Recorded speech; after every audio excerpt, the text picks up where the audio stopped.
Hello friends. आज जो है हम चर्चा करने वाले हैं यूपीएससी या अन्य कॉम्पिटिटिव एग्जाम से रिलेटेड। हम अपनी गैलेक्सी के बारे में और गैलेक्सी हमारी जैसा कि गैलेक्सी का नाम है मिल्की वे। ठीक है, मिल्की वे जैसा कि साइड में देख पा रहे हो चित्र हमने मिल्की वे का दिया है। ठीक है, और हमें समझना है यहाँ पर मिल्की वे का जो रोटेशन होता है वो किस प्रकार का होता है और मिल्की वे की सबसे पड़ोसन आकाश गंगा कौन सी है, इसके बारे में चर्चा करेंगे। और बात करेंगे नवीनतम खोज के अनुसार, नई खोज के अनुसार हमारी गैलेक्सी के पास की गैलेक्सी का क्या नाम है, इन सब के बारे में डिटेल में समझेंगे। और हमारा सूर्य कहाँ पर है हमारी गैलेक्सी में, इन सब के बारे में डिटेल में समझने का प्रयास करते हैं। तो चलो भैया हम बात करते हैं गैलेक्सी के बारे में, मिल्की वे गैलेक्सी के बारे में।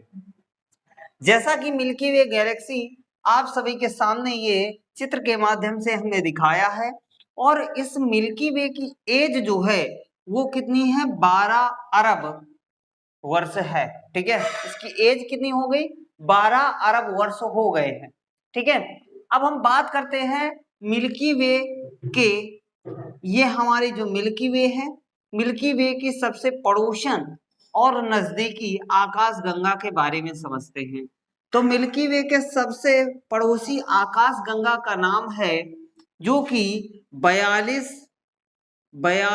के का मतलब 42,000 प्रकाश वर्ष की दूरी पर है। ठीक है, तो उसका नाम क्या है, केनिस मेजर ड्वार्फ। ठीक है, केनिस मेजर ड्वार्फ है। ठीक है,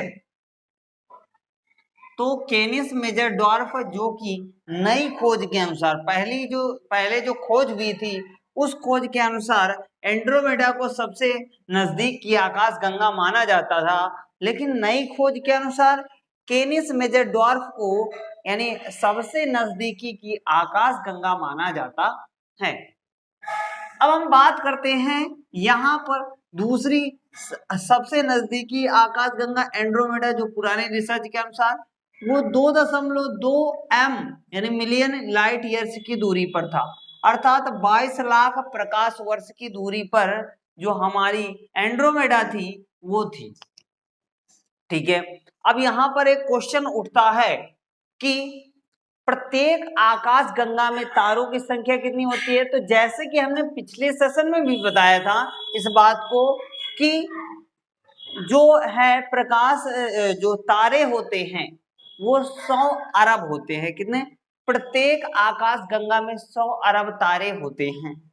अब हम बात करते हैं अपनी आकाश गंगा के अंदरूनी भाग पर, अर्थात ये हमें जो डॉट डॉट के रूप में दिख रहे हैं ये तारे हैं, ये कोई प्लेनेट यानी ग्रह नहीं है, ये सिर्फ तारे हैं।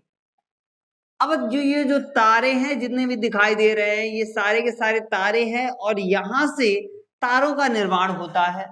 अर्थात तारों का निर्माण कैसे होता है इसके बारे में जब तारे पढ़ाएंगे तो उसमें बताएंगे। ठीक है, तो यहां से तारे बनते हैं और यहां से आगे बढ़ते हैं, आगे बढ़ते हुए आगे जाते हैं, फिर इसके बाद यहाँ पर जाते हैं, फिर इसके बाद यहाँ जाते हैं, फिर यहाँ पर जाते हैं, फिर इसके बाद पर जाते हैं, फिर जाके ब्लैक होल में क्या हो जाते हैं, विलुप्त हो जाते हैं, यानी समाप्त हो जाते हैं ब्लैक होल में। अर्थात जब कोई तारा ओल्ड हो जाता है, बूढ़ा हो जाता है, तो ब्लैक होल में जाकर समाहित हो जाता है। ठीक है, अब जो है तारे का बूढ़ा होना हाइड्रोजन की कमी के कारण होता है, अर्थात हाइड्रोजन जलता है, हीलियम में कन्वर्ट होता है, और जब हाइड्रोजन खत्म हो जाता है तो उसकी स्पीड भी ज्यादा हो जाती है, जिस कारण से बहुत स्पीड से क्या होता है, यहाँ पर चला जाता है, यानी ब्लैक होल में चला जाता है। ठीक है, ब्लैक होल एक ऐसी जगह होती है जो तारा बेकार हो जाता है या बूढ़ा हो जाता है वो उसको अपने अंदर निगल लेता है, ये अपने अंदर सभी तारों को निगल लेगा एक समय बाद। अर्थात कहने का मतलब ये है यहाँ नए तारे बनते रहेंगे और यहाँ पुराने तारे जाकर समाप्त होते रहेंगे। ठीक है, इतनी बात क्लियर हुई कि नहीं क्लियर हुई। तो यहाँ पर ब्लैक होल में क्या होते हैं, तारे समाप्त होते हैं। इतनी बात क्लियर हुई सबको यहाँ तक। ठीक, अब हम यहाँ पर बात करते हैं हमारी पृथ्वी के साथ में हमारा सौर मंडल यानी सूर्य कहाँ पर है, ये क्वेश्चन।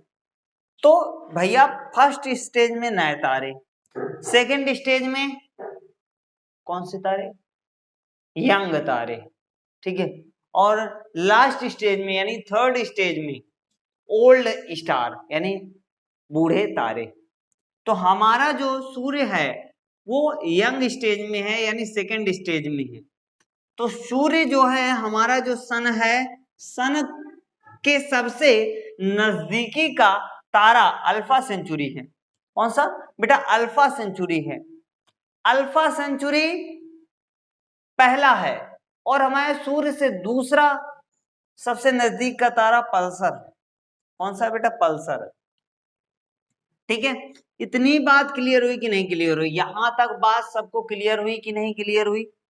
तो सबसे पहले क्वेश्चन पूछता है पृथ्वी की सबसे नजदीकी का तारा तो सूर्य होगा, सूर्य के सबसे नजदीकी का तारा अल्फा सेंचुरी होगा, सूर्य का दूसरा सबसे नजदीकी का तारा पल्सर होगा।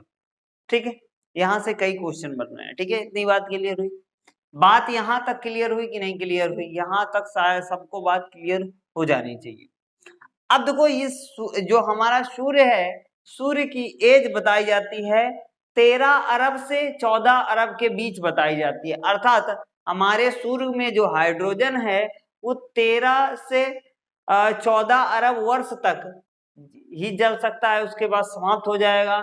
समाप्त होने के बाद ये क्या हो जाएगा, इस तरीके से चूंकि आगे बढ़ रहा है ये सूर्य, धीरे धीरे इस तरीके से आगे बढ़ रहा है। ठीक है, जब आगे बढ़ेगा तो यहाँ ब्लैक होल में जाकर समाप्त हो जाएगा। तो इस प्रकार से हमारे जो है सूर्य का निर्माण हुआ था यहाँ से और यहाँ पर समाप्त होगा, लेकिन हमारा मध्य स्टेज में है, इस कारण से अभी तो बहुत समय है।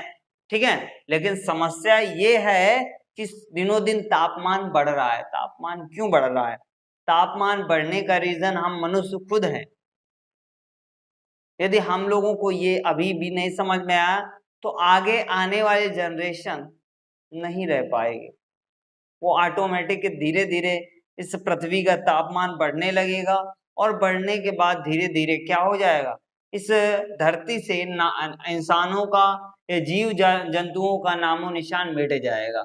आखिर हम लोगों को क्यों नहीं समझ में आता कि हमें अपनी प्रकृति को बचा के रखना है। साइंस एक अभिश्राप है, मैं मानते हैं कि खोज अच्छी बात है, लेकिन खोज के साथ में उस चीज को समझना भी तो जरूरी है। हमने अपने फायदे के लिए एसी लगवा लिया, कूलर लगवा लिया, लेकिन हमारे इस पृथ्वी का तापमान दिनों दिन बढ़ता ही चला जा रहा है। एक समय ऐसा आएगा कि यहाँ रहने लायक जगह ही नहीं बचेगी, अर्थात लोग घरों को छोड़कर जंगलों में रहने लगेंगे या किसी जो है पहाड़ों पर रहने लगेंगे, क्योंकि दिनों दिन ग्लोबल वार्मिंग बढ़ रही है। इसके कारण से मनुष्यों का जो है नामो निशान खत्म हो जाएगा, एक समय ऐसा भी आएगा। तो हम लोगों को ये समझना चाहिए कि अधिक से अधिक वृक्ष लगाने चाहिए और हमें इस प्रकृति को गंदा होने से बचाना चाहिए। ठीक, सही है, चलो। तो इतनी बात सबको क्लियर हुई, यहां तक बात सबको क्लियर हुई, ये बात क्लियर हुई। ठीक है, तो अब हम बात करेंगे आगे हम नेबुला के बारे में। ठीक है, ठीक है, नेबुला के बारे में और तारों के बारे में हम आगे अगले सेशन में चर्चा करेंगे कि किस प्रकार से नेबुला होते हैं और नेबुला का निर्माण कैसे होता है। लेकिन थोड़ी बात हम बता देते हैं, नेबुला क्या होता है। नेबुला एक प्रकार का, जैसा कि चित्र में हम दिखा देते हैं, ये इसमें क्या होता है, बहुत अत्यधिक मात्रा में डस्ट पार्टिकल होता है, अर्थात तारे तो बहुत कम होते हैं लेकिन डस्ट पार्टिकल बहुत ज्यादा होते हैं। डस्ट मीन्स धूल धूल मिट्टी सर्वाधिक मात्रा में होती है, जिस कारण से ये जो होते हैं इस प्रकार से दिखाई देते हैं। ठीक है, अब तारों का निर्माण कैसे होता है ये भी आगे हम चल के पढ़ेंगे। तो आई होप यहां तक समझ में आया होगा। यदि समझ में आया तो दोस्तों के साथ में शेयर कीजिए। चैनल पर नए हो तो चैनल को सब्सक्राइब कीजिए। तब तक के लिए बाय बाय, जय हिंद।